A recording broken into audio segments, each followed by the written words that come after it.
Periods டைமில் உங்களுக்கு bleeding ரொம்பவே அதிகமாக இருக்கா? நிறைய பேத்துக்கு பார்த்தீங்கன்னா நார்மலாக வந்து 3 to 5 டேஸ் ஃப்ளோ இல்லாமல் அதை தாண்டி 6 டேஸ் 10 டேஸ் 15 டேஸ்ன்னு சொல்லிட்டு ரொம்ப நாள் ஃப்ளோ இருக்கும். அது மெயினாக யாருக்கு இருக்கும் அப்படின்னு பார்த்தீங்கன்னா ஹார்மோனல் இம்பேலன்ஸ் பிரச்சனை இருக்கவங்களுக்கும் மெனோபாஸ் பீரியடில் இருக்கிறவங்களுக்கும் இந்த பிரச்சனை ரொம்பவே அதிகமாக இருக்கும். ஸோ அந்த மாதிரி அதிக ஃப்ளோ இருக்கிறது உங்கள் உடம்புக்கு நல்லதே கிடையாது. ஸோ அந்த மாதிரி இருக்குது அப்படின்னா நீங்கள் டாக்டர் செக் பண்ணுறது தான் நல்லது. ஸோ அந்த ஃப்ளோ வந்து ஸ்டாப் பண்ணுறதுக்கு நமக்கு ரொம்ப யூஸ்ஃபுல்லாக இருக்கக்கூடிய பேக் தான் இந்த ஐஸ் பேக்.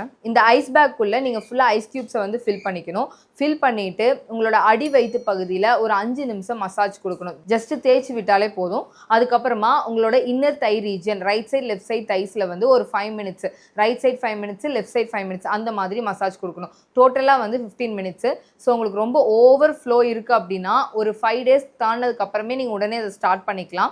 ஸோ இது அதிகமாக ஃப்ளோ இருக்கும்போது 3 டைம்ஸ், அதாவது காலையில் மதியம் நைட்டுன்னு 3 டைம் நீங்கள் இந்த மாதிரி பண்ணலாம். ஓரளவுக்கு ஃப்ளோ கண்ட்ரோல் ஆகுது அப்படின்னா 2 டைம்ஸ், ரொம்பவே கண்ட்ரோல் ஆயிருக்கு அப்படின்னா 1 டைம் பண்ணால் போதும். உங்கள் ஃப்ளோ கம்ப்ளீட்டாக ஸ்டாப் ஆகிற வரைக்கும் நீங்கள் ரெகுலராக இதை பண்ணலாம். ஸோ இந்த மாதிரியான யூஸ்ஃபுல் இன்ஃபர்மேஷன் நீங்கள் மிஸ் பண்ணக்கூடாதுன்னு நினச்சிங்கன்னா நம்ம சேனலை மறக்காமல் ஃபாலோ அண்ட் சப்ஸ்கிரைப் பண்ணிக்கோங்க.